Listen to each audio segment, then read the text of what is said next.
nìkan lolùgbàlà tó lè gbani là. Jésù nìkan lolùgbàlà tó lè gbani là. Jésù nìkan lolùgbàlà tó lè gbani là. Ọba wa ni kò fìyè fún o. Jésù nìkan lolùgbàlà tó lè gbani là. Jésù nìkan lolùgbàlà tó lè gbani là. Jésù nìkan lolùgbàlà tó lè gbani là. Ọba wa ni mo fìyè fún o. Ẹ̀ka hallelujah. Hallelujah. Ó lẹ̀ fún o. Ẹ wọlé fún o. Ẹ ké ògo. Ké ògo. Sọ́lọ́run wa. Sọ́lọ́run wa. Jésù nìkan lolùgbàlà tó lè gbani là. Jésù nìkan lolùgbàlà tó lè gbani là. Jésù nìkan lolùgbàlà tó lè gbani là. Ọba wa ni mo fìyè fún ọ.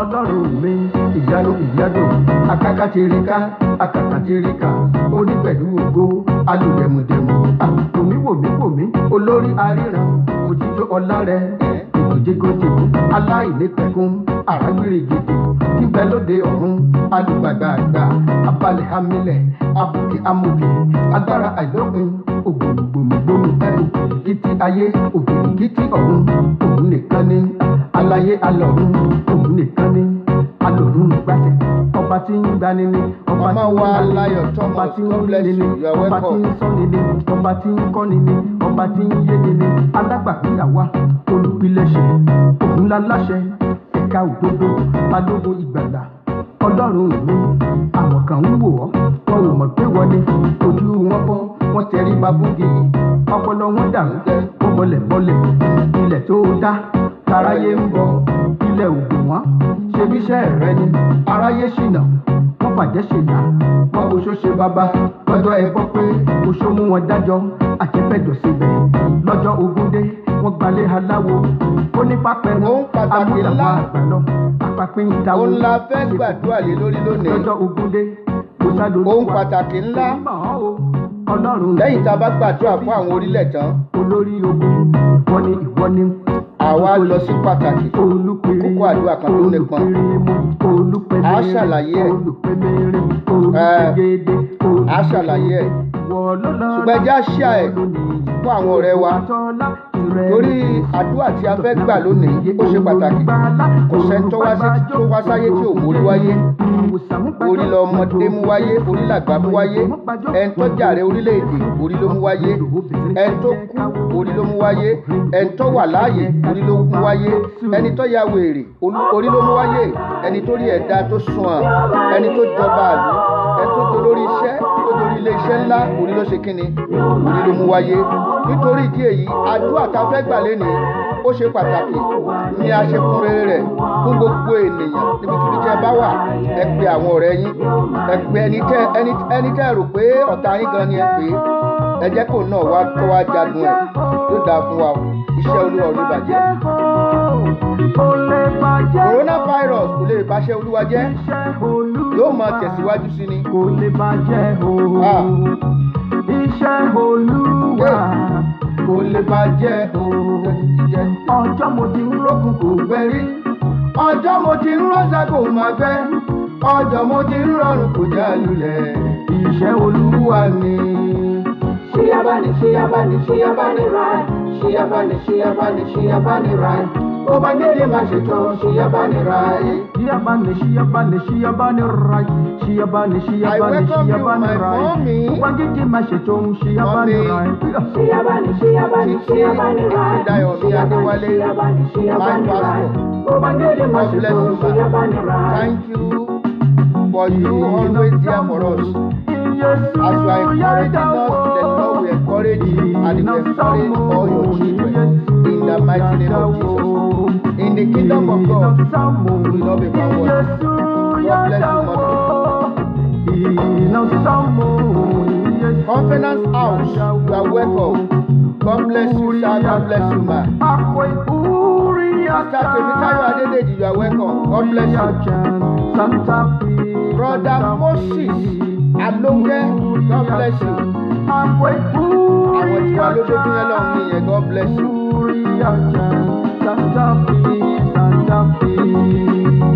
Dàdí Olúwaṣeyì Akíndé, God bless you, sir. God bless you, sir.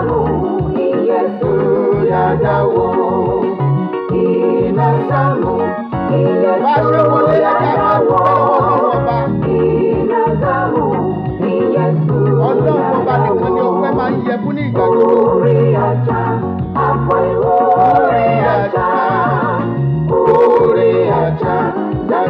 Faith Santa Fe. Sister Emily Adewumi, Mami Emily Adewumi, God bless you, you are welcome. Oh, níbo ló wà? Jésù bá dé o. Níbo ló wà? Jésù bá dé o. Ilé kan wà fún mi, ilé kan wà. Ilé kan wà fún mi nínú ògo. Níbo ló wà? Jésù bá dé o. Níbo ló wà? Jésù bá dé o. Níbo ló wà? Jésù bá dé o. Níbo ló wà? Jésù bá dé o. Lórúkọ Jésù a máa méje. Ilé kan wà. Àní pàdánù adé o. Ilé kan wà. Bẹ́ẹ̀ni, ilé kan wà fún wa nínú ògo. Torí náà, ilé kan wà fún mi, ilé kan wà. Ilé kan wà fún mi nínú ògo. Torí náà, no controversy rárá. No controversy. No controversy. Jesus Christ is the Lord. No controversy. No controversy. No controversy. Jesus Christ is the Lord. There is no one like you.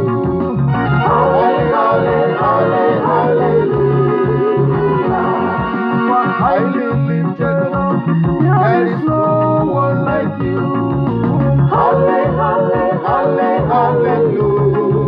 Hallelujah. You are the most high. You are the most high God. You are the most high. You are the most high God. You are the most high. You are the most high God. You are the most high. You are the most high God. You are the most high. You are the most high God. You are the most high. You are the most high God. You are the most high. You are the most high God. You are the most high. You are the most high God. You are the most high. You are the most high God. You are the most high. You are the most high. Mo wò yíká ayé, èmi ò rẹ́ni bí ọba mímọ́. Mo rọ́mọ aráyé níbi tí wọ́n gbé ń dádé, níbi tí wọ́n ti ń fira wọn jọba. Mo ráwọn ìjòyè pẹ́pẹ̀pẹ́, mo ráládé wẹ́wẹ́. Mo wá rìnrìn àjò ẹ̀mí, mo dáàfin ìyanu. Mo tajú kan, mo tún rọ́ba tó tún jọba fún gbogbo ọba. Mo rọ́lódùmarè lórí ìtẹ́. Ọba ìkú àìsà mo rọ́ba tí ń ṣe ni ní kàyéfì. Mo wá rí bọ́ba tí ń jẹ́ kábíyèsí gangan. Mo yí kìtìkìtì, mo yí kìtìkìtì níwájú aláàfin ọ̀run. Ọba tí jẹ́ kí rírí ọmọ rí, ọba tí jẹ́ kí ṣíṣe ọmọ ṣẹ. Òun gangan ní jẹ́ alèwí lè ṣe alèṣe lè wí. Ní ńlá lọ́ba tí ń jẹ́ mírèkù láàfin. Ọba tí ń polówó ọlá tantantan, awẹ̀wò ọ̀rọ̀ dúgbẹ́dúgbẹ́dúgbẹ́dúgbẹ́dúgbẹ́. Akíkíkí ayìnyìnyìn. Ọba tó kira rẹ̀ lákìdé góńgó, ọba tó kira rẹ̀ lákìtọ́ pinpin. Ṣáájú ọlá, ọba tó gbọ́n ju gbogbo ọlọ́gbọ́n lọ ni. Gbígbàngbà ọgbọ́n wíwáyà mi ipò mímọ́.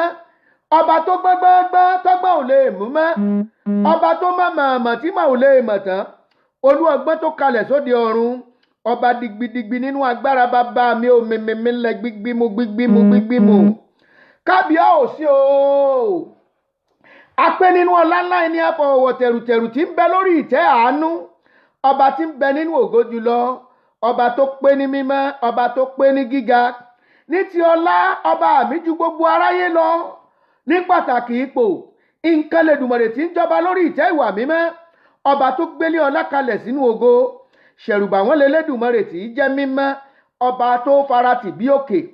Bàbá mímọ́, Ọlọ́run àgbáyé, aṣíwájú ogun, alọ̀dẹ̀dẹ̀ ọ̀rọ̀, afúnimọ́sìrègún, aláàfin àjọbọ, onítẹ̀ àánú, oníbùgbé ògo, alágbádá iná, aláwọ̀tẹ́lẹ̀ oòrùn, ẹni àwòrí tí ń wò wá, olórí aríran, ọ̀gbágbá ń tiri gbá ọ̀gbàgbà ń tiri gbà ọ̀gbàgbà tí ń gbẹ lẹ́sẹ̀ ọba aláyé lọ́run ọba lòkè nílẹ̀ ọba mànàmọ́ní ọba mònímọ́lá awọ̀ tún wò ó bẹ lọ́tún awọ̀ òsì wò ó wà lósì awọ̀ wájú ó ń lọ wájú rẹ̀ bí ogun ọba tẹ́rẹ̀rẹ̀ káyé ọ̀kun dẹ̀dẹ̀ tẹrùtẹrù darídarí ayé olùdarí ọ̀run oníkangbéra ẹ̀ níjà ó pàṣẹ fọ́jọ́ ọjọ́ yí bí ọwọ́ agogo ó sọ̀run rọ̀ dẹ̀dẹ̀ ó so ilé ayé ò jábọ́ ó so sánmọ̀ ò fàya ọba tó tẹ̀lé lẹ̀ bí ẹni ń tẹ́ni ọba tó ṣe gégélé kòdògbò ògèlè tí àrùn tí káráyé láyà bí òkè ńlá ọba tí kú ò lè pa ẹni àìsàn ò lè kọlù alágbádá ogun tó ṣàkóso ọ̀run ológun oṣó pa ológun èṣù bólẹ̀ ayé gbórúkọ rẹ̀ ayé pa lọ́lọ́ ọ̀run gbóhùn rẹ̀ ọ̀run gbọ́n jìnnìjìnnì olókìkí ògo gbogbo ara tó ń tẹ̀rù ọlọ́run o ìyanu òkè aṣọgbà ìràwọ̀jọ́ dùgbẹ̀dùgbẹ̀ adánimọ̀gbàgbé alálẹ̀dẹ̀ ọ̀run afẹ̀rẹ̀lẹ̀jọyè adẹ́dá ìṣẹ̀dá aṣòro ojúwe níbo ló ti wá níbo ló ti bẹ̀rẹ̀ níbo ni ó parí ẹ̀ sí ta ni lè sọ báwo ló ti rí gan-an kí la lè fi ṣàkàwé sórí birikiti ní àbófẹ́ bẹ̀rẹ̀ gẹ̀dẹ̀ àbórí bí òṣùpá bóyá bí oòrùn ló ṣe rí lálẹ̀dẹ̀ ọ̀run tá ń jẹ gbéná wojú bàbá ọba gbanigbani ọba gbààyàn ọ̀gbágbá olùgbàlà tí í gbẹ̀dá ọba afúnimọ́bèrè nǹkan kan pátápátá parí ọlápò ọba tí ò lẹ́gbẹ́ amòye àgbà tó finú sánmọ̀ ṣebùgbé ọlọ́gbọ́n ọba tó kan sánmọ̀ láàfin tó fàyè ṣàpótí ìtìsẹ̀ tó ọlọ́run ọba náà la kọ́kọ́ júbà lénìí ẹ jẹ́ ká yìn lógo níbi tí a wà ẹ jẹ́ á gbé orúkọ rẹ̀ ga ẹ jẹ́ á ké òsánà sí ẹ jẹ́ ká ké aleluya sí ẹ jẹ́ ká fi ògo fún orúkọ rẹ̀ ẹ máa pariwo ògo. Let's begin to worship him. He is the Lord of Lords. He is the King of Kings. He is the I am that I am. He is the Most High God. Father, we worship you. We give you praise. We give you honor. In Jesus' name, we worship. Ibi tá ń lọ lónìí pọ̀, ìyẹn ni a ṣe ṣe ní ṣókíṣókí. Ohun àkọ́kọ́ tá a kọ́kọ́ gbàdúrà fún, a kọ́kọ́ gbàdúrà. Olúwa jẹ́ káàánú ó dìde fún ìlú Amẹ́ríkà tá a wà yìí. Jẹ́ kí àánú ṣe kíni kó dìde. Mọ̀dí tí àánú fi gbọ́dọ̀ dìde. In the spirit world, it could be America is the target. Why? Because a bá sọ nípa humanity, America help àwọn èèyàn lórílẹ̀-èdè àgbáyé, ṣàṣà lórílẹ̀-èdè tó wà lágbàáyé tí ò ní ìpín nínú ire tí America ń jẹ. Ọ̀pọ̀ èèyàn ló wà nílùú yìí, ọ̀pọ̀ èèyàn náà rò pé ó ti tán fún, ṣùgbọ́n tọ́lọ́run ń lo America láti gbé wọn dìde. Ìdí ẹ̀ nìyẹn tá a fi ń láti gbàdúrà. Ẹ rí i pé ibi tí kinní yẹn ti bẹ̀rẹ̀ gan-an, àwọn tí tó àfẹ́ tó pọ̀, ṣùgbọ́n nọ́mbà tó ń lọ l'Amẹ́ríkà ó ní agbára. A wá gbàdúrà. Father, send divine help to the government of America. Send your help. Father, help them to overcome this virus. Father, give them the solution. Help all the nurses. Help all the doctors. Let the blood of Jesus speak. Let your mercy speak to this nation. Father, heal this land. Lord, heal this land. Let us pray for America. This is especially. I request that everybody should, at this point in time, whatever you are doing, I pray that I ask you, I request from you to pray for this country called America. It's a God-choosing country. We are going to pray. Father, let your mercy speak for America. Let the blood of Jesus speak for America. Help the government of America to overcome this disease. Help everybody in America to overcome this virus. Help all our nurses. Help all our doctors. Help even caregiver. Help all of them. Help every family. Send your mercy. Let your mercy deliver us. Let your mercy speak for us. Jẹ́ ká àánú rẹ kó sọ̀rọ̀ sí orílẹ̀-èdè Amẹ́ríkà. Tí àánú bá sọ̀rọ̀, ìyanu máa ṣẹlẹ̀. Tí àánú bá sọ̀rọ̀, ogun yìí yóò tán. Tí àánú bá sọ̀rọ̀, agbára Ọlọ́run yóò di mímọ́. Healing ó ṣẹlẹ̀. Olúwa jẹ́ kí àánú kó sọ̀rọ̀ sí orílẹ̀-èdè Amẹ́ríkà yìí. Ẹ jẹ́ á gbà dáadáa, gbà tọkàntọkàn, gbà tọkàntọkàn, láì fi tòṣèlú ṣe, láì fi ti ìlú kan àbí ìlú tó ti wá ṣe. Gbà fún Amẹ́ríkà yìí. Olúwa jẹ́ káàánú kó sọ̀rọ̀. Táàánú bá sọ̀rọ̀ sí orílẹ̀-èdè Amẹ́ríkà á sọ̀rọ̀ sínú ayé ẹ̀. Jẹ́ káàánú kó sọ̀rọ̀ sí orílẹ̀-èdè yìí. Olúwa jẹ́ káàánú ó fọ̀n jáde. Olúwa jẹ́ káàánú ó fọ̀n jáde. Ìrànwọ́ àti òkè wá. Olúwa rán áńgẹ́lì aláàánú sí orílẹ̀-èdè Amẹ́ríkà yìí. Rán áńgẹ́lì olóore sí orílẹ̀-èdè Amẹ́ríkà yìí. Rán áńgẹ́lì olùṣẹ́gun olùwòsàn rán sí orílẹ̀-èdè Amẹ́ríkà yìí. And heal our land. Shall we begin to pray? Pray for this land of America, that God is your country, as we always confess that God bless America. Father, I pray that you bless America with healing. Bless America with your mercy. Bless America with the solution to this virus. Shall we begin to pray? Reda sutadi azuri makakatindarwa. Lebak danda sandaka yi adondiria. Father, we pray thee, O Lord, that to show forth your mercy to this country in the mighty name of Jesus Christ. Speak mercy. Speak mercy. Let there be divine solution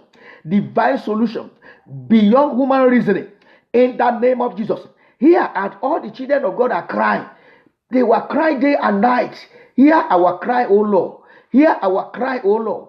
As we are pleading, let the blood of Jesus speak. Let there be solution. Let there be deliverance. Let there be healing in the land. In the mighty name of Jesus Christ. Rebrodo sindika ya ado zindika. Rembro moko sindika Catherine dozinda. In Jesus' name we pray. Now, I don't know the country where you are. I don't know the county you are. I want you to pray for your country, for your county. Let mercy speak for my county. Let your mercy speak for my local government. Let to my local area. Let your mercy speak for my country. Any country you are, ask God, the blood of Jesus, to speak and deliver your country, and deliver your country, and deliver even your family. Let the blood of Jesus speak for me. Jẹ́ ká àánú fọ̀n fún mi. Jẹ́ kí ẹ̀jẹ̀ Jésù kó fọ̀n fún mi. Jẹ́ kí ẹ̀jẹ̀ Jésù kó fọ̀n sí orílẹ̀-èdè tí mo wà. Jẹ́ kí ẹ̀jẹ̀ Jésù kó fọ̀n sí orílẹ̀-èdè tí mo ti wá. Olúwa jẹ́ ká àánú fọ̀n jáde. Olúwa jẹ́ ká àánú fọ̀n jáde. Ẹ̀mí mímọ́ o, jẹ́ ká àánú fọ̀n. Olúwa jẹ́ ká àánú fọ̀n sí orílẹ̀-èdè yìí, sí àyíká tí mo wà yìí, sí Harris County tí mo wà yìí. Jẹ́ kí àánú kó fọ̀n. Let your mercy speak. Let your mercy speak. Speak mercy to this Harris County that I am. Father, speak mercy, and speak mercy to my local government, Egbedore local government. Let your mercy speak for Ikorodu North, Ikorodu West, Ikorodu South. Let your mercy speak to the whole of Lagos State. Let your mercy speak to every person, every man in Nigeria.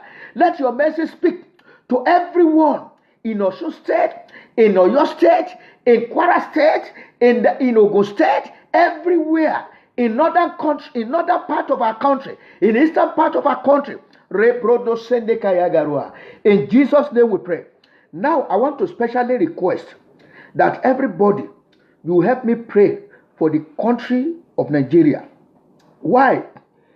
Hey, àánú ni kárí gbà o. Kíkiní ọmọ kọjá bí ó ṣe yẹ. Okay, Ani and say sit at home, right? When you go to Lagos State, you see a mansion built. Ó lè jẹ́lé alágbèéká. Remember, tánbá sí aṣọ síta, lẹ́mọ̀ pé yẹn wà nílé yẹn. Ilé yẹn lásán public place ni. Face me and face you. Ọ̀pọ̀ ilé mi lẹ máa lọ. Bathroom ẹyọ kan ṣoṣo. Restroom ẹyọ kan ṣoṣo. Wọ́n máa gbómi, wọ́n máa tò lera wọn lẹ́yìn ni. Wọ́n lè máa jà pé ó ti pẹ́ jù ń bathroom, ó ti ṣe gbá kan. That is the system. That is the system. Kò síná, kò sómi. And nobody bother. Nobody cares. Tí wọn ò bá ṣiṣẹ́, tẹ́lómi ò bá lọ ta pure water lóòjọ́ kan. Àti jẹ àti mu kò easy. Ó wá gbàdúrà. Olúwa fọ̀hún àánú sórílẹ̀-èdè Nàìjíríà. Ní àkókò yìí, jẹ́ káàánú kó dìde. Olúwa jẹ́ káàánú kó dìde sí orílẹ̀-èdè mi Nàìjíríà. Jẹ́ káàánú kó fọ̀hún. Jẹ́ kí ìtúsílẹ̀ kó wà. Olúwa wo ilẹ̀ wa sàn. Ṣe iṣẹ́ ìtúsílẹ̀. Ṣe iṣẹ́ ìdáǹdè bàbá jẹ́ kí àyípadà rere kó bá orílẹ̀-èdè wa. Ẹ jẹ́ á gbàdúrà orúkọ Jésù Ọlọ́run ẹ̀mí mímọ́ aképe ọ̀ ní wákàtí ọ̀wọ̀ yìí. Olúwa jẹ́ káàánú kó fọ̀ fún orílẹ̀-èdè Nàìjíríà. Let there be solution to every problem of Nigeria. The problem of virus, the problem of Boko Haram, the problem of herdsmen, the problem of scarcity. Father, we pray thee, O Lord, have mercy. Father, have mercy. Jẹ́ káàánú ọ̀fọ̀hún. Jẹ́ káàánú ọ̀fọ̀hún. Jésù Olúwa wa, àwa gbàdúrà. Olúwa jẹ́ káàánú ọ̀fọ̀hún sí orílẹ̀-èdè àgbáyé. Gbogbo àgbáyé ló ń pariwo báyìí. Ọlọ́run ò wá fọhùn àánú jáde. Ẹ jẹ́ á gbàdúrà. Orúkọ Jésù Ọlọ́run tó ga ò fọhùn àánú sí orílẹ̀-èdè àgbáyé. Áńgẹ́lì aláàánú tí ó da òróró ìtura, tí ó da òróró ìwòsàn sí orílẹ̀-èdè àgbáyé tí àìsàn yóò sì sá lọ. Olúwa rán sọ̀kalẹ̀. Ẹ̀mí mímọ́ rán sọ̀kalẹ̀. Jésù rán sọ̀kalẹ̀. Olúwa rán sọ̀kalẹ̀. Olúwa gbọ́ àdúrà yìí. Jésù Olúwa wa. Àmín. Tó a wá lọ sínú ohun tí a fẹ́ gbàdúrà lé lórí àti ní ta fẹ́ discuss lé lórí, ní ta fẹ́ sọ̀rọ̀ lé lórí àti ní ta fẹ́ kó tó di wípé mo lọ síbẹ̀ yẹn, ẹ̀yin ará mi lórílẹ̀‐èdè wa ní ibi tá a ti wá lọ́hùn, mo fẹ́ bẹ̀ yín lẹ́bẹ̀ kan kì í ṣe pé mo fi ń sáta ẹnikẹ́ni. Nígbà tá a bá ń rí ẹni méjì mẹ́ta mẹ́rin márùn-ún tó ń sọ nǹkan kan náà, wọ́n ní alágbẹ̀dẹ tó ń lu irin lójú kan ṣoṣo wípé ibẹ̀ lápẹẹrẹ ni. Wọ́n ní ọ̀pọ̀lọpọ̀ tí ń yọ wọ́n lẹ́nu láti lé pé ṣebí ìjọba Amẹ́ríkà ti fún yín ní 2,000, wọ́n ti fún 2,000 fowó ránṣẹ́ sí mi o. Ẹ jẹ́ ń sọ fún yín, Ọlọ́run ó ṣàánú wa o. Kò sẹ́nikẹ́ni tí wọ́n fún lówó kankan báyìí o. Mi ò tí ì rí èèyàn kan tó sọ pé wọ́n mọ̀ fóun lówó. Ẹ jẹ́ wá sọ fún yín, tí wọ́n bá tiẹ̀ wá fún wọn lówó, wọ́n pè stimulation àbí nǹkan náà pé orúkọ kìíní ọ̀hún, wọ́n san padà ni o. Kò sájẹ gbé mi bí. Ó yàtọ̀ sí owó eléyìí tán lọ ń pín lọ́jà tí wọ́n sọ pé wọ́n yá wọn, ẹlòmíì ó jẹ mọ́lẹ̀ ni. Irú ẹ̀ kò lè ṣẹlẹ̀ bí. System tó wà bí kò sí bó ṣe lè jẹ owó kan tí wọ́n yá ọ tó ní wàá pọ̀ by fire by force. By fire by force. Owó yẹn tí wọ́n bá tiẹ̀ fún wọn gan, wọ́n yá wọn ni. Wọ́n dẹ̀ máa san padà. Wọ́n dẹ̀ mọ bí wọ́n ti ń gbà lọ́wọ́ lára kó wá. Nítorí ìdí èyí, mo fọlọ́run bẹ̀ yín, gbogbo ẹ̀yin tó ti ń pe àwọn ènìyàn yín, tẹ̀ ti ń sọ fún wọn wípé wọ́n ti fi 2,000 ránṣẹ́, ṣé wọ́n láàánú ni, ṣé wọ́n ò ní ràn wá lọ́wọ́ ni, ṣé ò ní fún wa lówó ni. Wọ́n ò fún wa lówó kankan o. Wọ́n ò tí ì fún wọn lówó kankan. Kò sẹ́ni tí ó ti sọ fún mi pé òun ti gba owó báyìí. Bó bá tiẹ̀ wá gbowó ọ̀hún, ó yá ni o. Wọ́n yá wọn ni o. Wọ́n yá wọn ni pé kí wọ́n fi lè bọ́ nínú làásìgbò tó wà nílẹ̀ yìí. Olúwa ràn wá lọ́wọ́. Bó ṣe bíbẹ̀ yẹn ṣe jẹ́ nìyẹn, àyàbá nìyẹn, ibẹ̀ gan kọ́ là ń lọ lé ní. Lónìí a fẹ́ gbàdúrà, ṣùgbọ́n ká tó gbàdúrà lórí tá a fẹ́ gbàdúrà rí náà a fẹ́ sọ̀rọ̀ nípa orí àáké. Orí àáké. Ẹ jẹ́ á lọ sínú Bíbélì. Ẹ jẹ́ á lọ sínú Bíbélì nínú ìwé àwọn ọba kejì orí 6, máa ka ẹsẹ̀ kínní títí dé ìkeje. Máa ka ẹsẹ̀ kínní títí dé ìkeje. Pastor Bíọ́dún Akíndélé Tóbilọ́ba, God bless you sir, you're welcome. Brother Akintola Solomon Olúyẹmí, God bless you, you are welcome to this program. Brother or sister Owolabi Abimbola Brand, God bless you. Brother Badmus Stephen, God bless you. Brother Babatunde Akintunde, God bless you. Brother Adedoyin Adeyemi Odewale, God bless you. You are welcome. Everybody, I greet you all in Jesus' name. God bless you. And orí àáké, kí n tó ka bẹ̀ yẹn, ẹ jẹ́ kí n kà kó yé nǹkan tí a fẹ́ sọ kó lè yé wa. Orí àáké, ó ní àwọn ọmọ àwọn wòlíì. I'm reading from the 2 King chapter 6 from verse 1 to 7. We are talking about the Acts 8. Amen. Àwọn ọmọ àwọn wòlíì wí fún Èlíṣà pé, sáwò ná ibi tí àwa gbé ń jókòó níwájú rẹ ó hájù fún wa. Jẹ́ kí àwa kí ó lọ, àwa bẹ̀ ọ́ sí Jọ́dánì, kí olúkúlùkù wa kí ó mú ìtì igi kọ̀ọ̀kan wá, sì jẹ́ kí àwa kí ó ṣe ibì kan tí àwa ó máa gbé. Ó sì dáhùn wípé ẹ máa lọ. Ẹnìkan sì wípé kí ó wù ọ́, èmi bẹ̀ ọ́ láti bá àwọn ìránṣẹ́ rẹ lọ. Òun sì dáhùn pé èmi ò lọ. Bẹ́ẹ̀ ni ó bá wọn lọ. Nígbà tí wọ́n sì dé Jọ́dánì, wọ́n ké igi. Ó sì ṣe bí ẹnìkan ti ń ké ìtì igi, àáké yọ sínú omi, ó sì kígbe, ó sì wípé yéè, olúwa mi, atọrọ rẹ̀ ni. Ènìyàn Ọlọ́run sì wípé níbo ló bọ́ sí? Ó sì fi ibẹ̀ hàn. Ó sì ké igi kan, ó sì sọ sínú rẹ̀. Erin náà sì léfò. Nítorí náà ó wípé mú, ó sì na ọwọ́ rẹ̀, ó sì mú. Ọ̀pọ̀ ẹ̀kọ́ ló wà nínú ibi tá a kà yìí, níbo ló há sí. Ṣùgbọ́n tá a fẹ́ mú jáde ńbẹ̀ gangan ni orí àké. Tó bá pé igi àké yẹn ń lọ jábọ́ sínú omi, wọ́n á wá igi míì tí wọ́n fi dípò ẹ̀. Kò ní ṣe wọ́n ní wàhálà púpọ̀. Ṣùgbọ́n orí àké ń lọ bọ́ sínú omi yìí, igi yẹn ò wúlò mọ́. Igi yẹn kò ṣe kíni? Kò wúlò mọ́. Èyí wá jẹ́ kí ẹnìkọ̀ọ̀kan wá kó mọ pàtàkì ohun tí wọ́n ń pè ní orí. Nínú ojú ọ̀nà 5 tí ó gbà wọnú ara ènìyàn, orí kó 4 nínú ẹ̀. Orí ṣe kíni? Ó kó 4 nínú ẹ̀. Etí, ojú, èjì, imú, ẹ̀ta, ẹnu, ẹ̀rin.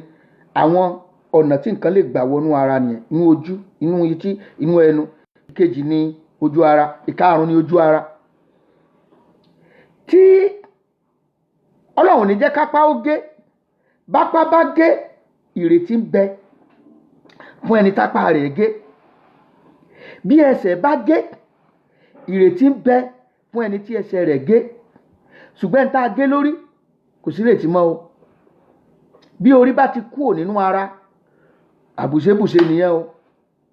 Bí orí tó bá fi kúrò nínú ara, òpin ti dé nìyẹn. Ẹ ṣàkíyèsí wípé bẹ́ẹ̀ bá fẹ́ gba ìwé ìdánimọ̀ nínú ìwé passport ẹ̀ ń bo ló wà ń bẹ̀? Orí ẹ̀ ni. Orí ni. Wọ́n à ní ó lè sọ pé ọ fà ya fọ́tò pé ẹ̀yìn ẹ lọ wá yà. Wọ́n à ní gbà wọlé. Àbí ọya ọwọ́ ẹ, wọn ò ní gbà wọlé. Àbí ibi tó wù kó yà, ṣùgbọ́n orí yẹn gangan òun la fẹ́ rí. Òun la fẹ́ rí. So orí ṣe pàtàkì. Gbogbo ohun téèyàn bá jẹ́ láyé yìí, orí ni. Orí ni o. Orí ṣe pàtàkì lọ́pọ̀lọpọ̀. Orí náà lẹ́kọ̀ọ́ orí lẹ́jà fi labú. Nígbà tí èèyàn bá ń bọ̀ wá sáyé, orí ni máa mú wáyé. On different occasion ńlọmọ mi fi mú ẹsẹ̀ wáyé. Ọmọ tó sì mú ẹsẹ̀ wáyé mọ̀ pé kò rọ̀ ìyá ẹ̀ lọ́rùn. Kò rọ̀ ìyá ẹ̀ lọ́rùn rárá. So gbogbo ohun téèyàn ó jẹ́ láyé láti inú orí yìí ni. Bá a bá fọba jẹ ní ìsìn, níbo la dàdé sí? Orí ni. A máa ń pàṣẹ àmọ̀ kan wọ́n ní àìkì bínú orí ká ṣe kíni? Ká fìlà dé ìdí. Orí náà, òun náà ni a máa dé. Orí yẹn gangan òun lẹ́nìkọ̀ọ̀kan wa, òun la mú wá sáyé.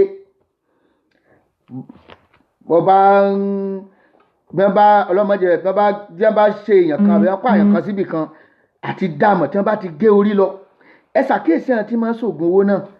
Ẹ mọ̀ pé orí yẹn náà ni wọ́n ṣà ń lépa. Orí yẹn wọ́n fẹ́ gbé. Orí yẹn gbogbo téèyàn jẹ́ láyé yìí láti inú orí yìí ni. Gbogbo ọpọlọ tó fẹ́ lò láyé yìí nínú orí yìí náà ló wà. Gbogbo ìmọ̀ ìjìnlẹ̀ tó jẹ́, gbogbo pòfẹ́sọ̀, dókítọ̀, lọ́yà, pásítọ̀, ìmọ̀ ìjìnlẹ̀ tó lè ní, gbogbo ẹ̀ náà nú orí náà la pákéjì ẹ̀ sí ńlá pákéjì ẹ̀ sí òní central processing tó máa process gbogbo ẹ̀ gbogbo data ayé ìpátá tó mọ̀ nínú àtàrí náà lọ́wọ́ àyíṣe inú kẹ̀kẹ́ ìkùnkẹ̀ inú àtàrí ni wọ́n bá sọ̀rọ̀ kan bá béèrè lágbájá kan sìn orí wàá ti forí ro o ti sí picture o ti rí ibo lórí tó fi dẹ́ni ẹ mọ̀ ojú ẹ̀ orí ojú ẹ̀ nínú ọpọlọ ẹ̀ nínú ẹ̀ orí ẹ̀ lórí kì í sára ẹ̀ kó tó wá kan àwọn ìtókù ẹ̀yin náà ẹ̀rí pàtàkì tí orí jẹ́ báyìí so ńgbà tí àkéyẹn torí àkéyẹn tó ti bọ́ sómi iṣẹ́ àbùṣebùṣe mi tá a wà yìí ṣùgbọ́n Ọlọ́run wá jẹ́ kí orí tó ju orí lọ kó tẹ̀lé wọn nígbà tí wọ́n lọ wọ́n ní inú wa ìbádẹ́ ẹ̀dùn ọ̀gá ẹ̀yin tí í ṣe orí wa kẹ́ ẹ tẹ̀lé wa ó dẹ̀ gbà láti tẹ̀lé wọn nígbà tí orí àké tí wọ́n fi ń ṣiṣẹ́ tí ó jẹ́ káṣeyọrí ó bá wọn tó bọ́ sómi ọ̀gá àgbà tí í ṣe orí wọn ni ẹ lọ pé atọrọ rẹ̀ ni orí tó sì jórí lọ níbo ló bọ́ sí níbo ló bọ́ sí ó sì ṣe wòlíì síbẹ̀ ó já igi kan síbẹ̀ orí àkéṣe kínni ó wá sókè ó ní ọya mú ó sì sọ pé mú ó sì fi fún ó sì mú nǹkan rẹ̀ lọ ọ̀pọ̀lọpọ̀ ẹ̀kọ́ ńlọ wà nínú ibi tí a kà yìí fún ìdí èyí ohunkóhun tí a bá fẹ́ ṣe láyé yìí orí wa ṣe pàtàkì ìdí nìyí tá a fi gbọ́dọ̀ mọ gbàdúrà sí orí wa yìí lọ́jọ́kọ́jọ́ gbàdúrà sí orí àwọn ọmọ rẹ lọ́jọ́kọ́jọ́ àti ẹni tó bá jẹ́ gbogbo àwọn tá a bá fi ṣe orí fún wa yálà nínú ìjọ ni yálà lórílẹ̀-èdè ni ẹ jẹ́ á máa fàdúrà ràn wọ́n lọ́wọ́ gbogbo ẹnikẹ́ni whoever that has made as your head at home in your country anywhere in your place of work needs your what? Your prayer. Because if your head fail, all of you fail. Your body fail. If a president of your country fail, then you become a failure. If the head of that company where you are fail, then you are now a failure. Why? At the long run, they will retrench everybody. The business will jeopardize. And the business will not be able to continue again because the head has failed. If the head does not run the company very well, it will jeopardize, the company will liquidate. So therefore, your head need what? Need your prayer. Sister Oluwatosin Osifeso Edun, God bless you. You're welcome. Sister Olapeju Itunu Oluwasindara Adesanya, God bless you, ma. I greet everyone on this podium. You are welcome in Jesus' name. So orí wa yìí ó ṣe pàtàkì. Ìdí nìyí tó fi jẹ́ pé ẹni tó gbé ọwọ́ lé orí ẹ tó ń fọwọ́ kan orí ẹ ó ṣe pàtàkì fún ìgbésí ayé ẹ. Fún nǹkan gbogbo tó wá ṣe láyé yìí nínú orí yìí ni o. Orí yìí ò ń ṣe tí à ń rí fín àbá ń lò anyhow àbọ̀ kan fi ń gbà nǹkan anyhow. Bí mọ́tò bá Ọlọ́run ní jẹ́ kí mọ́tò ọ̀tẹ̀ yẹn o bí ọ̀bá yìí ti tẹ orí ìrètí sì wà àmọ́ tó bá yìí tẹ orí tọpọlọ fọ́ dànù Ọlọ́run ní ṣe nípìn rẹ àti èmi lórúkọ Jésù. Gbogbo tó ń jẹ́ gbogbo fùlẹ́ńgẹ́ yìí mọ̀ pé nínú ọpọlọ yìí nínú orí yìí lọ́wọ́ o. Wọ́n bá wí ẹ́ sọ ẹlòmíà máa fi rí kankan jẹ́ máa fi rí báyìí ẹlòmíà máa gún rí báyìí. Ọlọ́run ní jẹ́ kó rí rè ọ jábọ́.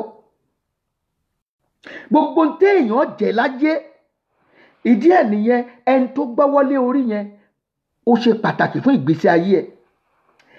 Ẹni ọ̀rọ̀ tí wọ́n sọ sí orí yẹn ó ṣe pàtàkì fún ìgbésí ayé ẹ̀. Kódà ẹni tó ń bá ọ dirun tó ń fọwọ́ sí irun yẹn ọwọ́ burúkú ò ní bá ọ dirun o ó lè kó bá àyànmọ́ ẹ̀. Onígbàjámọ̀ tí ń bá ọ gẹrun ẹ ó ṣe pàtàkì fún ìgbésí ayé ẹ. Ìgbà kan ní àwọn bábà kan wà nígbà àwọn èèyàn gẹrun wọ́n gẹrun gidi gan, ṣùgbọ́n nígbà bá dọwọ́ alẹ́ àwọn kò gbé mọ́tò bàǹbà wá, wọ́n á páàkì gbogbo irun tí wọ́n ti gẹ̀ orí. Orílẹ̀-èdè wa lọ́wọ́ ni gbogbo ọ̀nà wo ni à ń fẹ́ kọ́lọ́n kó ṣàánú wa, kó bá tún orílẹ̀-èdè náà ṣe ni, kí ìmọ́lẹ̀ Kristi kó gbilẹ̀ gidi gan. Wọ́n dẹ̀ ń gbàdúrà ń bẹ̀, à ń gbàdúrà ń bẹ̀. Wọ́n á wá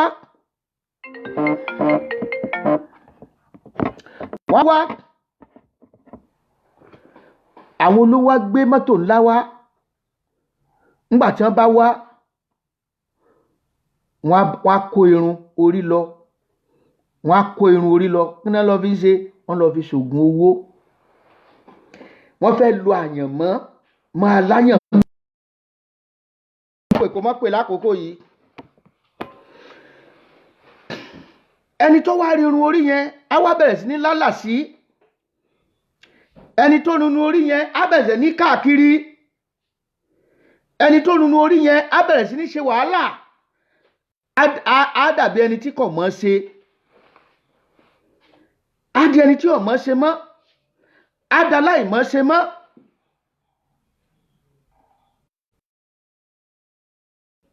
Nítorí ìdí èyí, orí rẹ ṣe kí ni o? Ó ṣe pàtàkì. Orí la fẹ́ gbàdúrà fún lónìí, la fẹ́ gbàdúrà sí lónìí. Orí la fẹ́ ṣe kí ni? Òun la fẹ́ gbàdúrà sí.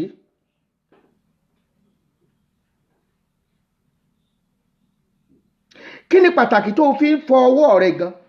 Ẹ mọ̀ pé lákòókò coronavirus yìí, ó sì mọ̀ pé torí orí ẹ ni. Torí orí ẹ ni.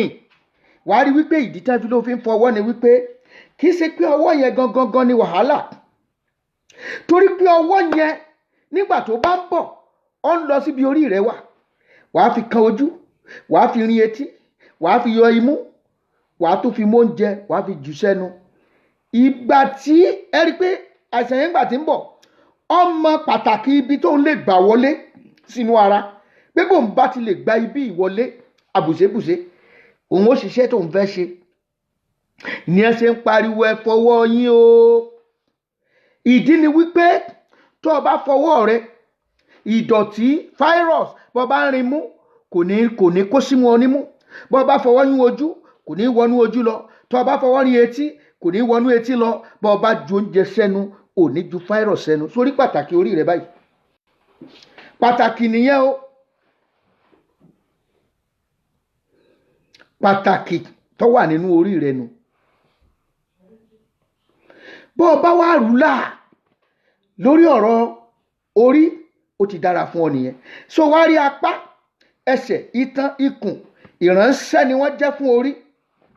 Commander in chief ó ní orí jẹ́. Torí bó bá fẹ́ ríran kan àbò fojú sùn kan, ó ní vision kan fún ọjọ́ iwájú ẹ fún àwọn ọmọ ẹ̀ ní orí yìí ni. Ọwọ́ ni ló máa fi ṣe iṣẹ́. Ọwọ́ ló máa fi ṣe iṣẹ́. Ẹsẹ̀ ló máa fi rìn dé ibẹ̀. Lọ́mọ fi rìn dé ibẹ̀. Gbogbo àdúrà tá à ń gbà yìí nísìnyí bó ló ti ń wá àtinú orí. Bó bá gbóhùn Ọlọ́run, nǹkan kan tó sọ wípé mo sì ń gbọ́ láti apá mi, mo sì ń gbọ́ láti ẹsẹ̀. Irọ́. A ní mo gbọ́, Olúwa sọ sí mi létí, Olúwa sọ sínú ẹ̀mí mi. Níbo ló gbà wọnú ẹ̀mí ẹ? Ó gbanú àwọn ẹ̀yà orí ló gbà wọlé. Orí ló gbà wọlé. Orí rẹ ṣe pàtàkì púpọ̀ púpọ̀. Bó o bá ti jí lówùúrọ̀ kùtù hàì, súre fún orí ẹ. Ìwọ ìṣẹ̀dá mi, má mà gbẹ̀bọ̀dé. Má mà gbẹ̀bọ̀dé. Nígbà tí Ọlọ́run fẹ́ fi omi pa ayé rẹ́, àìmọye orí ló wà láyé. Ṣùgbọ́n orí Nóà àti ti ìdílé rẹ̀ ò mọ̀ gbẹ̀bọ̀dé. Orí Nóà àti ìdílé ẹ̀ kò ṣe kí ni? Wọ́n kò gbẹ̀bọ̀dé, wọ́n sì lùlà. Lórúkọ Jésù ìwọ náà máa lùlà. Ṣẹ̀dá èmi àti ẹ kò ní gbẹ̀bọ̀dé. Lórúkọ Jésù, Olúwa yóò kó orí rẹ yọ kúrò nínú ìṣòro tó wà láyé yìí. Olúwa yóò kó ìṣẹ̀dá èmi àti ìwọ yọ nínú ìṣòro tó wà láyé yìí. Ọ̀pọ̀ ènìyàn, tẹ́ bá rí àwọn tí wọ́n máa ń lo èèyàn fún ritual. Arákùnrin kan, brother kan lọ́jọ́ kan, ẹni tí mo mọ̀ dáadáa ni. Ó fẹ́ ṣe ìgbéyàwó rẹ̀ kù ọ̀sẹ̀ kan. Ó wá jẹ́ òǹgbàgbègbè Kétu. Ó wá jí láàárọ̀ kùtùkùtù Monday, Sátidé tó ń bọ̀ òun ni yóò ṣe ìgbéyàwó. Ó wá jí láàárọ̀ kùtùkùtù pé kò ń lọ Òṣòdì láti lọ rí ra nǹkan. Ó wọ mọ́tò dánfó, ó bá àwọn èèyàn nínú ẹ̀. Kàkà kí ọkọ̀ yẹn kó gbé wọn lọ sí Òṣòdì, ó lẹ̀ mọ́nà Jíbówú, kò gba Òṣòdì lọ, ó lọ tọ̀hún nísàlẹ̀.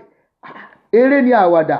Wọ́n ní ẹnikẹ́ni ò gbọ́dọ̀ sọ̀rọ̀ torí mọ́tò táwọn wọ̀ yìí mọ́tò gbọmọgbọmọ ni. Ó ní wọ́n gbé àwọn lọ títí wọ́n dá àárín méjì ọ̀nà, wọ́n tún pààrọ̀ ọkọ̀ o, wọ́n kó gbogbo àwọn 18 pásíńjà yẹn wọ́n tún dá wọn sínú ọkọ̀ míì. Aláboyún ń bẹ ńbẹ̀, ọkùnrin ń bẹ ńbẹ̀, obìnrin ń bẹ ńbẹ̀. Ó ní ìgbà tí àwọn dé ibi tí wọ́n ti fẹ́ lo àwọn, ó láwọn bá ọkọ̀ ńlá dẹ̀ǹdẹ̀dẹ̀ǹdẹ̀, àwọn tó lóókọ lórílẹ̀-èdè yín, tó lóókọ dáa gbọ́dọ̀ dákọ́. Kí ni wọ́n wá ṣe? Wọ́n wá ra orí ènìyàn. Ẹlòmíì ra orí 50, orí èèyàn kan ni o, láwọn tó lówó gidi gan. Gbogbo ẹ̀yin tẹ́jẹ́ wípé ẹ̀jẹ̀ ènìyàn lẹ́fi lówó, tẹ́sí ń fojú hàn láyé bí epo lójú àánú ni ìdájọ́ Ọlọ́run yóò ṣá yín lọ́gbẹ́. Àwọn ẹ̀mí ènìyàn ti sọnù. Ẹ pa ènìyàn ní kọ̀kọ̀, ẹ wá ń ṣoore ní gbangba. Olúwa ṣèdájọ́ fún yín. Ó nígbà tí táwọn ń lọ, àwọn èèyàn kan náà wà tán ń tajà tán mọ́ wọn bẹ́ o, wọ́n ta minerals fún wọn, ṣùgbọ́n gbà tí àwọn èèyàn rí wọn, àánú ṣe wọ́n, òun náà náà kú ti jọ wà nú ẹgbẹ́ kan náà. Ó ní wọ́n ń sọ sí wọn létí pé àwọn máa pa yín ni o, wọ́n máa pa yín ni o. Ó láwọn wọlé. Ó nígbà táwọn wọlé, wọ́n so igbá kan mókè, wọ́n wá pé káwọn máa gba bẹ́ẹ̀ kọjá. Ẹni tí igbá yẹn bá ti yí lórí ẹ̀, ibi tí mò ń lọ nìyẹn. Wọ́n ní ṣẹ̀dá ìgbẹ́bọ̀dè nìyẹn o, ó ti dẹran wọn nìyẹn o. Ìkíní lọ péré, wọ́n gé orí ẹ̀, wọ́n lò ó ní ẹsẹ̀kẹsẹ̀ ni wọ́n máa kun wọ́n èyí tó bá jí wọn rí ẹ tapá ti tan torí olúkálùkù ti ẹ̀yà tí olúkálùkù tán máa rà bí wọ́n ṣe ń ṣe nìyẹn. Ó ní èkejì lọ, ó léyìí tó wá mọ́ òun ló méjù. Ó ní aláboyún wọbẹ̀, ó ní gbọ́n gé gbogbo ẹ̀dá gbogbo ní wọ́n sì là á. Ó ní jọ́ ìyẹn wọn tí wọ́n ń pè ní ọlẹ̀. Ó ní bá sọ pé ọlẹ̀, ó ní 100 million ní ọlẹ̀ toró ní tí wọ́n èsè, wọ́n gbé jáde. Ó ní ibẹ̀ ni òun ti wá wà nú ẹ̀mí tó ń bẹ̀rẹ̀ sí ní speaking tongue, ló ń bá speaking tongue, ọlára wọn ò gbà mọ́. Ó ní Ìgbò kan wà wájú òun ló ń ṣe amen amen amen. Ó ní apẹ́ ẹ̀yin wo lẹ wà wá, ẹ̀yin wo nìyẹn, who are those? Oníkan wá, ọwá pè wọ́n wá. Ó ní ọwọ́ wọn báyìí. Ó ní wọ́n tún nà wọ́n lóògùn, wọ́n tún tì wọ́n sábẹ́ igbá yẹn ò yí o, torí pé kí ni ìṣẹ̀dá wọn kò gbẹbọdè.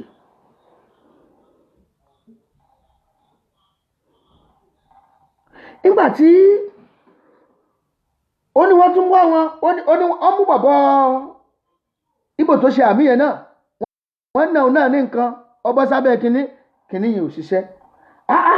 Wọ́n wá wò wípé ta ló olùṣọ́ àgùntàn? Kò sáwọn táwọn, kò sí olùṣọ́ àgùntàn. Àwọn kan mọ àwọn kan tẹ́ pé àwọn kan làwọn fún wọn lágbára. Wọ́n bá béèrè pé níbo lè awo wò lẹ́ mọ Jésù lọ, ìjọ wo lẹ́ ń lọ? Ó ní ìjọ ìràpadà Olúwa. Wọ́n á dárúkọ bàbá wa lólúwa pé àwé yìí gbogbo ọ̀nà ló ń bá ṣe wa jẹ́ sá. Ìyẹn ni wípé ẹni tó ń tẹ́rí sí abẹ́ rẹ̀ tó ń gbàdúrà fún ọ, ó ní í ṣe pẹ̀lú ìgbésí ayé ẹ̀.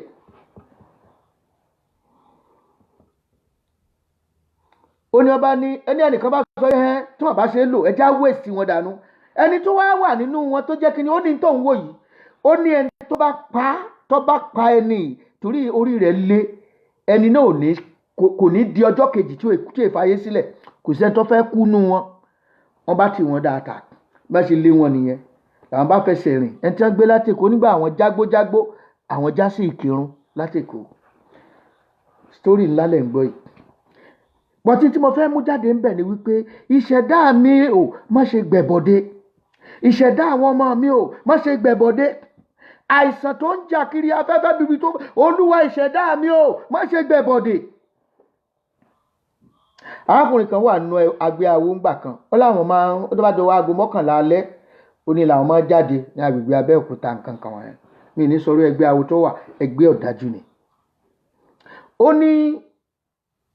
ó nígbà tí ọmọbìnrin yẹn ó ló ń bọ̀ láti ọ̀dọ̀ boyfriend yẹn, ó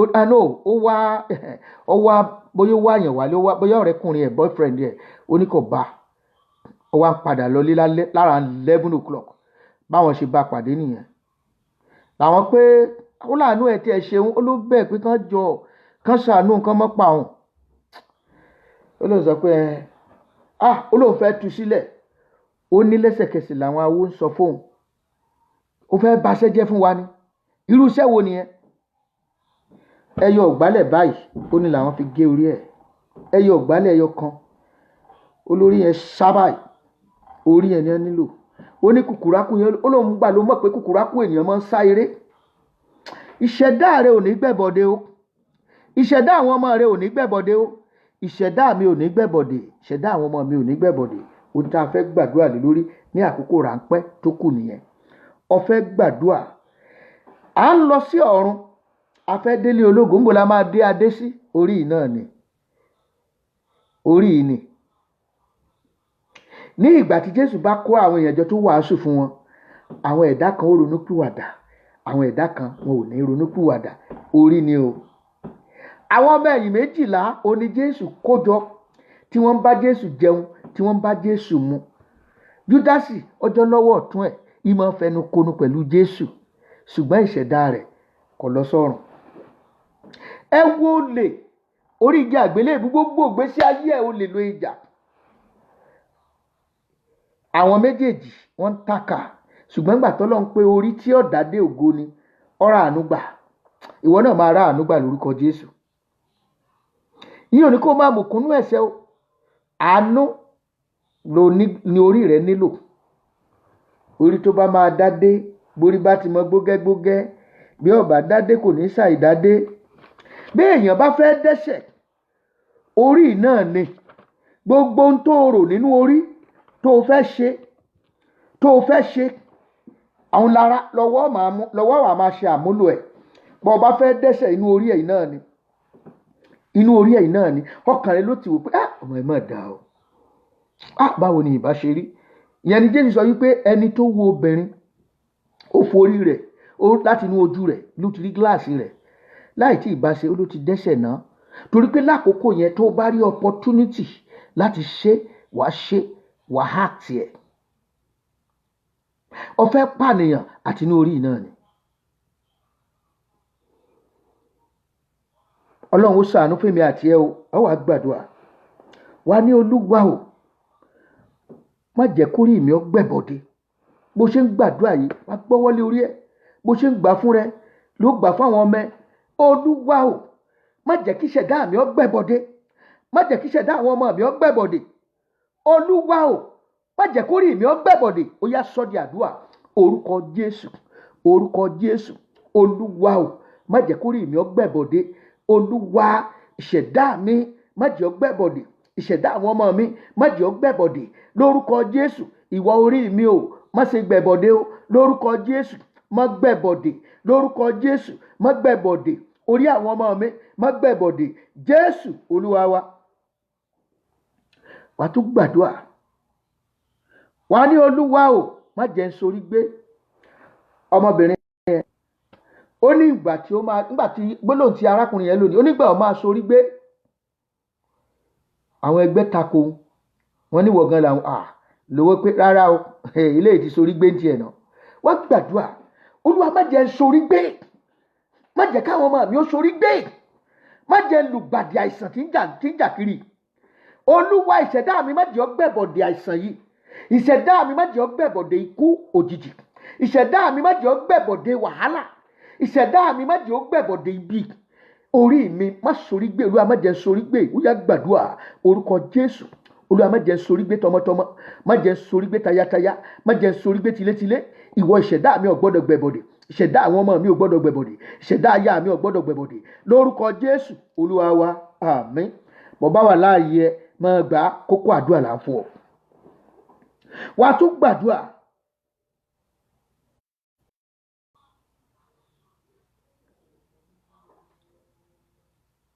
Wàá gbàdúrà wípé Olúwa o, ró ìṣẹ̀dá mi lágbára. Tí Olúwa bá ró ìṣẹ̀dá rẹ lágbára, ọ̀pọ̀lọpọ̀ àwọn àdúrà tí arákùnrin yẹn tí mo ní mo mọ̀ yẹn ti ń gbàdúrà, Ọlọ́run ró ìṣẹ̀dá rẹ lágbára. Wọ́n débi tí wọ́n ti fẹ́ forí rẹ̀ rúbọ, orí yẹn ò gbẹbọdè, agbára yẹn against wọn, àṣẹ yẹn against tí wọ́n fẹ́ ṣe níbẹ̀, agbára yẹn ó against yẹn ṣe yẹn níbẹ̀. Olúwa o, ró ìṣẹ̀dá mi ní agbára, ró ìṣẹ̀dá àwọn ọmọ mi ní agbára, kí ìṣẹ̀dá mi ọmọ bá gbẹbọdè, kí ìṣẹ̀dá mi kó má di ìjẹ fún èṣù. Ó yá sọ di àdúrà. Olúwa, orúkọ Jésù, ró ìṣẹ̀dá mi ní agbára, ró ìṣẹ̀dá àwọn ọmọ mi ní agbára, ró ìṣẹ̀dá mi ní agbára lórúkọ Jésù. Ọlọ́run ẹ̀mí mímọ́, ró ìṣẹ̀dá mi ní agbára, ró ìṣẹ̀dá àwọn ọmọ mi ní agbára lórúkọ ti Bàbá, lórúkọ ti Ọmọ, lórúkọ ti ẹ̀mí mímọ́. Jésù Olúwa wa, àmín. Wàá tún gbàdúrà kó tó di pé a gba ilé yìí. Ṣé rí orí wa ṣe pàtàkì lọ́pọ̀lọpọ̀? Orí rẹ kì í ṣe tó ọmọ fi sí é, torí gbogbo ohun tó gbé wá sáyé, ẹlòmíín gbọ́ bá gbórí rẹ̀ lọ́sọ́dọ̀ bàbá àbò ní onídìrí. Ohun tó ṣe pàtàkì fún ọ ni wípé ọwọ́ onídìrí yẹn kó jẹ́ anointed one, kó jẹ́ onídìrí dáadáa, kó jẹ́ ẹni tọ́wọ́ ẹ̀ ṣe rere.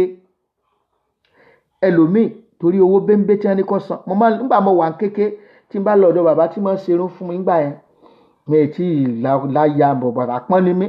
I was small, I was young.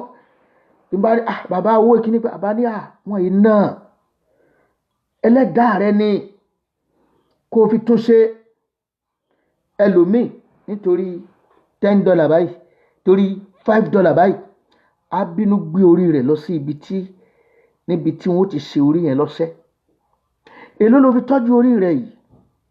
Nígbà tí ọkọ̀ mọ́tò rẹ̀ bá yọnu, tí ọkọ̀ mọ́tò rẹ̀ bá bàjẹ́, wàá ná gbogbo owó tó yẹ kó ná sí orí ìlú dẹ̀ fi ń ṣiṣẹ́ o.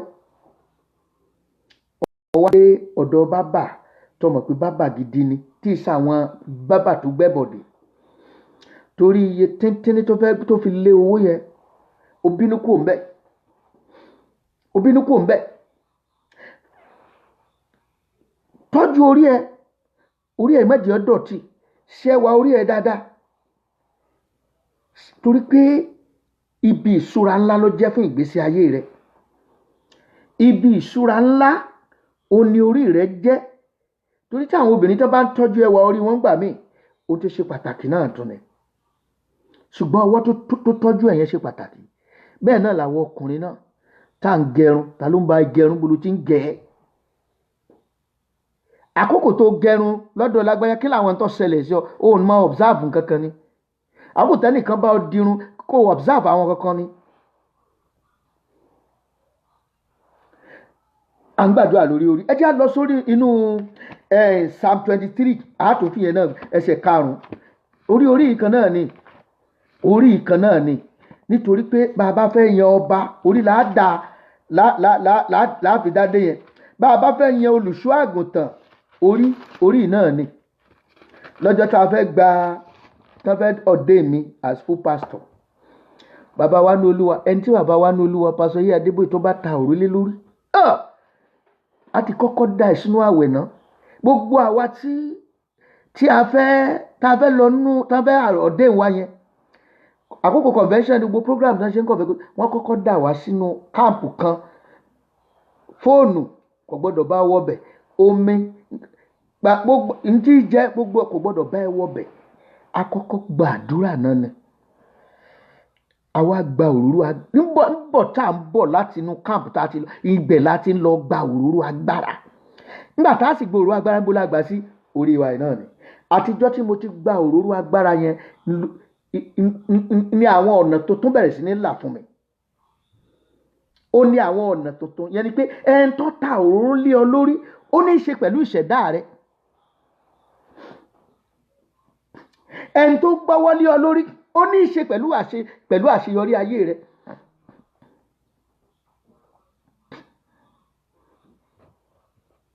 ìjọ tó ti gba ìfòròyàn bí tó wà, kí là àyípadà tó ní? bàtà tí ń ta òró lé ọ lórí, kí làwọn àyípadà tó ní? ẹlòmíì náà wà, orí àwọn tí ń sáré ni wọ́n á sín gbẹ́rẹ́ lé wọn lórí, gbogbo gbẹ́rẹ́ 21, 21, ètò òsín sí báyìí, gbogbo agbárí ló ti sín ní gbẹ́rẹ́ akọ, wọ́n dẹ̀ fi kó gbogbo iye lọ. Psalm 23 verse 5, ó ní ìwọ tẹ́ tábìlì oúnjẹ sílẹ̀ ní iwájú mi lójú àwọn ọ̀tá mi, ìwọ da òró sí mi lé orí. Mo ló dá sí orí ni o. yín la pé Olúwa gbàdúrà yẹn, Olúwa da òróró agbára lé mi lórí. Ẹ̀mí mímọ́ da òróró agbára, òróró àṣeyọrí, òróró ìlékè, Olúwa dà lé mi lórí lónìí. Ó yá gbàdúrà yẹn dáadáa.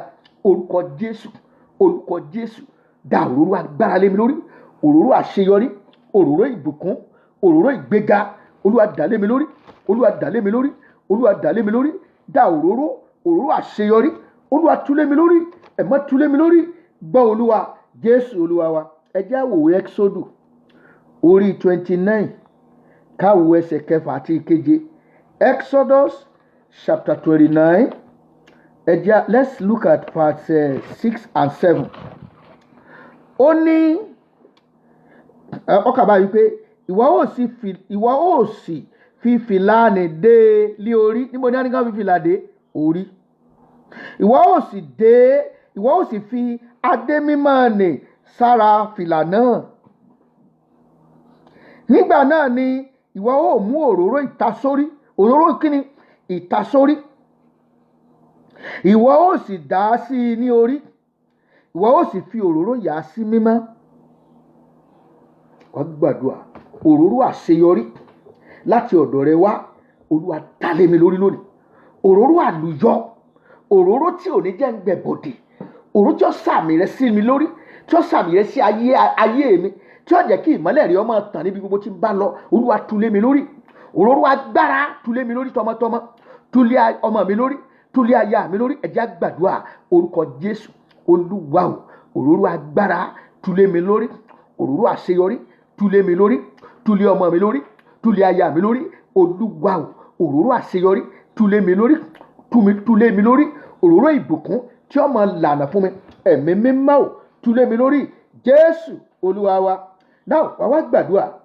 Olúwa o, gbogbo iṣẹ́ ibi tí àwọn ẹni òkùnkùn ti ṣe sínú ìṣẹ̀dá mi kó máa di òkú. Gbọ́wọ́ lẹ́yìn lé orí. Gbogbo iṣẹ́ ibi táwọn ẹni òkùnkùn, Bíbélì sọ fún wa, ó nígbà tí ènìyàn sùn, ọ̀tá rẹ̀ wá, ó sì fún èpò sí àárín àlùkámọ̀, ó sì bá tirẹ̀ lọ. A gbàdúrà fún ọmọ kan nígbà kan ní 1984 ní camp nígbà tí convention bẹ̀rẹ̀ báyìí. Ọmọ yẹn wá ń kà nígbà tá à ń gbàdúrà fún. Ó ní teenager lọ́mọ yẹn, ti dàgbà gan díẹ̀. Ó ní tóun bá ti sùn lálẹ́, ó ní àwọn ẹ̀dá kan máa wá, wọ́n máa gbé kinní kan bíi powder sí abẹ́ bẹ́ẹ̀dì òun. Ó ní wọ́n á jí òun pẹ́pẹ́, òun á gbé. Tóun bá sì ti gbé, òun máa káàkiri gbogbo ibi tóun bá ti lọ. Ó ní wọ́n bá ti jí òun pẹ́m, ó ní nǹkan kan tó máa fi gúnlẹ̀, ó ní kò sẹ́ni tí ó jí tóun ó fi dé. Tóun èè padà dé, ó lóun sì ń wọ inú ilé pẹ̀lú agbára ibi tí wọ́n fi sí lára. Ó ní tóun ṣe ni wípé powder yẹn, ẹni tí àwọn ìṣẹ̀dá wọn bá ti gbẹ̀bọ̀dè, òun làwọn á dà sí orí wọn. Wọ́n bá ti dà síwájú orí wọn, ó ní wọn ò ní jí sáyé mọ́. Àwọn táwọn bá fẹ́ pa, òun làwọn máa ń ṣe bẹ́ẹ̀ sí. Wá gbàdúrà. Gbogbo iṣẹ́ ibi tí àwọn ẹni òkùnkùn tí wọ́n ti ṣe sínú ìṣẹ̀dá mi, jẹ́ kó di òkú lónìí, jẹ́ kó di òkú lónìí. Lórúkọ Jésù, lórúkọ Jésù. Gbogbo iṣẹ́ ibi tí àwọn ẹni òkùnkùn tí wọ́n ti ṣe sínú ìṣẹ̀dá mi, Olúwa jẹ́ kó di òkú lónìí.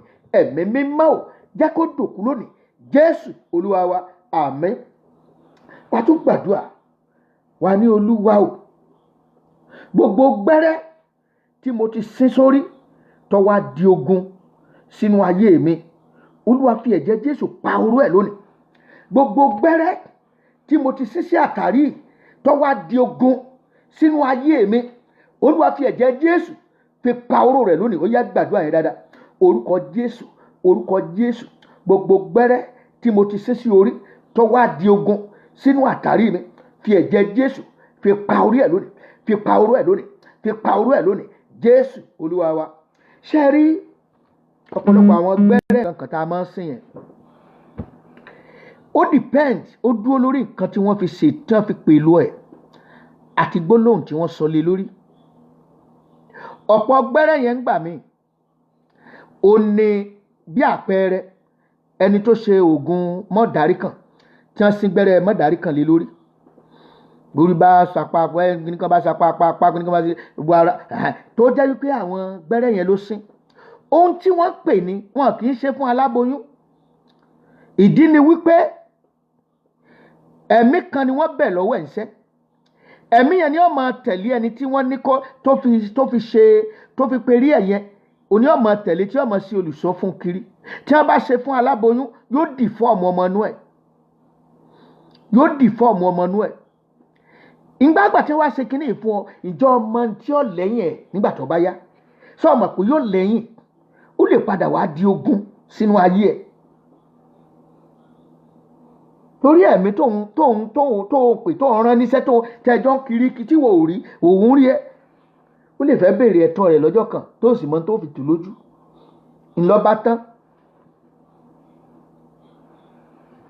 tán. Wá tún gbàdúrà yẹn lẹ́ẹ̀kan sí.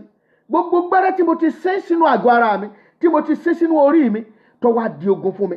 Ẹ̀jẹ̀ Jésù máa pa oró ẹ̀.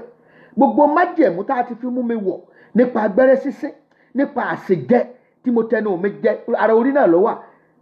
Olúwa àti gbólóhùn tí wọ́n sọ sínú etí mi tí mo ti gbọ́ tó wá di ogun, ẹ̀jẹ̀ Jésù máa pa oró ẹ̀. Gbogbo májẹ̀mú náà kó máa fọ́. Ó yá sọ di àdúrà. Orúkọ Jésù, orúkọ Jésù. Gbogbo gbólóhùn tí mo ti gbọ́, gbogbo májẹ̀mú kí májẹ̀mú tó wọnú ayé mi láti inú pasẹ̀ ohun tí mo ti jẹ sẹ́nu, láti pasẹ̀ gbẹ́rẹ́ tàbí ohun tí mo ti gbọ́ sétí tó wá di ogun sáyé mi, ẹ̀jẹ̀ Jésù máa fọ́. Olúwa máa bàjẹ́. Jésù Olúwa wa. Wàá tún gbàdúrà. Olúwa o, ibikíbi tá a mú irun orí mi lọ tàbí pẹpẹ kí pẹpẹ tá a mú irun orí mi lọ tó ń fi ogun ja ayé mi, Olúwa fi iná bà ibẹ̀ jẹ́ lónìí. Gbogbo ibi tá a mú irun orí mi lọ láti fogun jà mí, gbogbo ibi kíbi pẹpẹ kí pẹpẹ tá a mú irun orí mi lọ láti fi jayé mi lógun, lónìí Olúwa fi iná ńlá rẹ̀ bà ibẹ̀ jẹ́.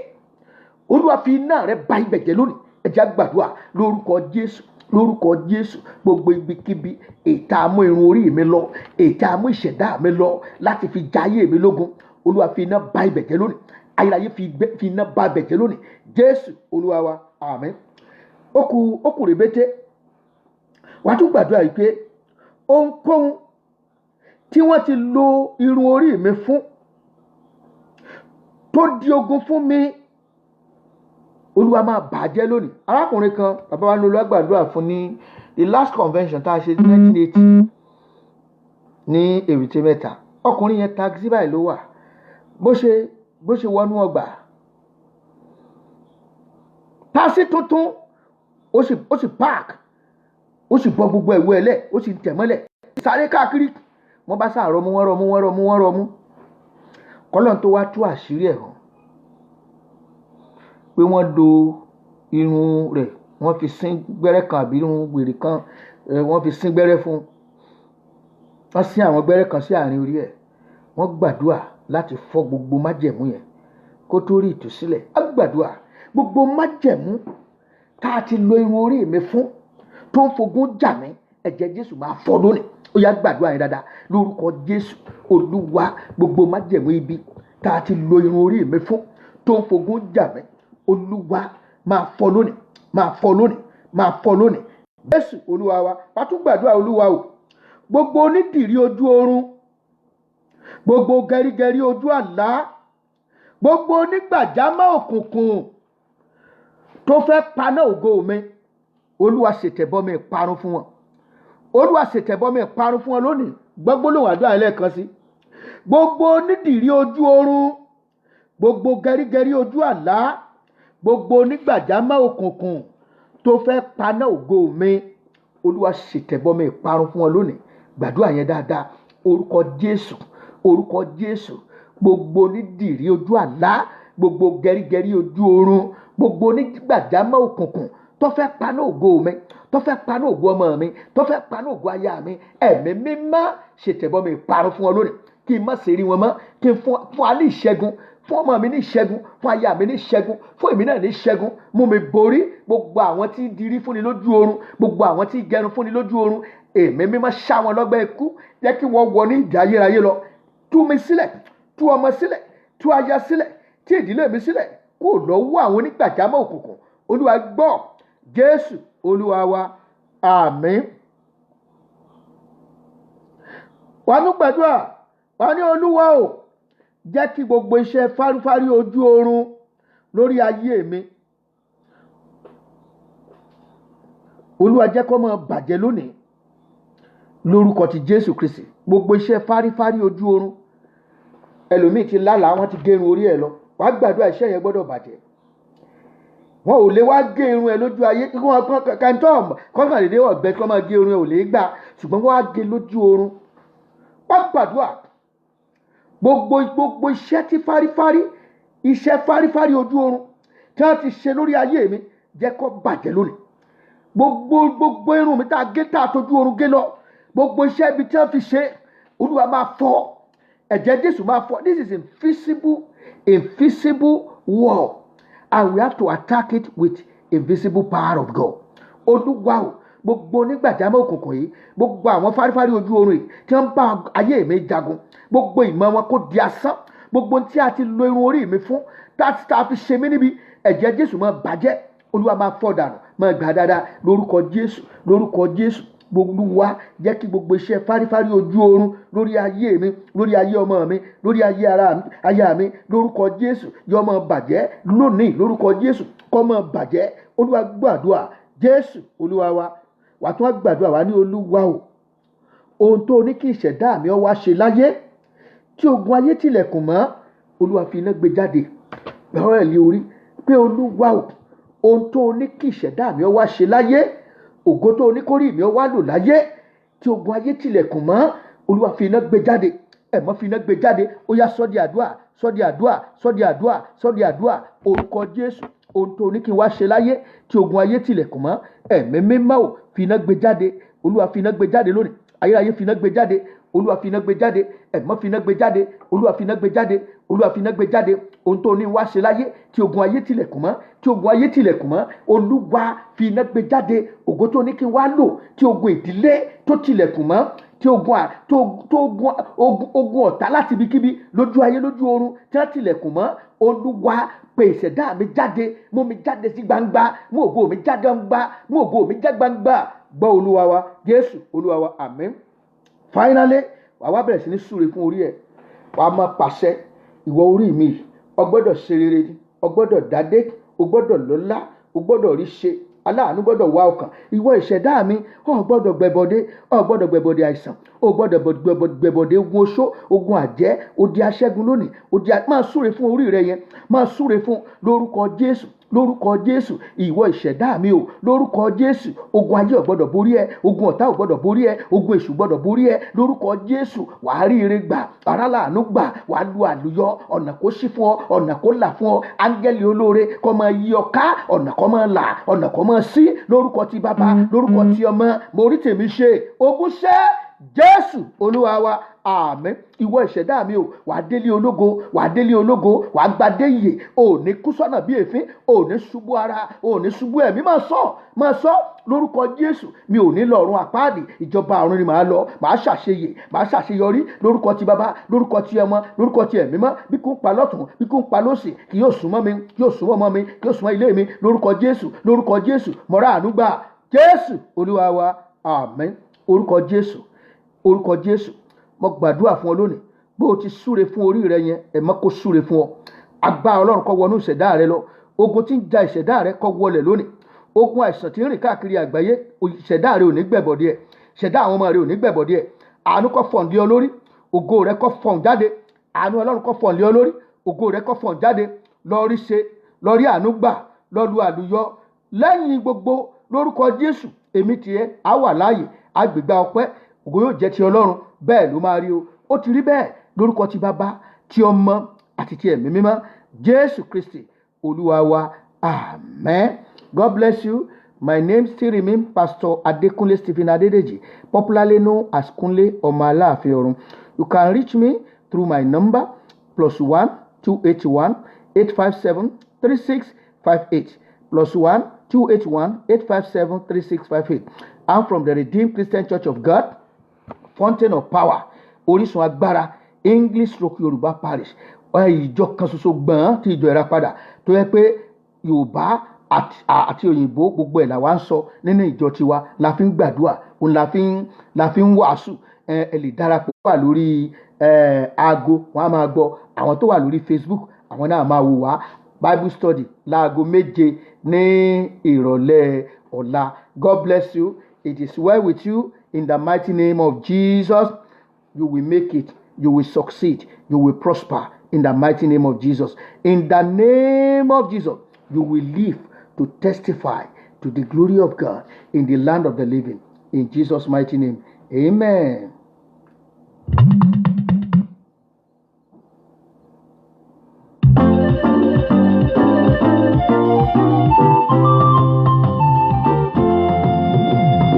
I am so glad that our Father in heaven says of his love in the book he has given. Wonderful things in the Bible I see. This is the dearest that Jesus loves me. I am so glad that Jesus loves me. Jesus loves me. Jesus loves me. I am so glad that Jesus loves me. Jesus loves even me. Jesus loves me and I know I love him. Love brought him down, my lost soul to redeem. Yes, it was love that made him die on the tree. Oh, I am certain that Jesus loves me. I am so glad that Jesus loves me. Jesus loves me. Jesus loves me. I am so glad that Jesus loves me. Jesus loves even me.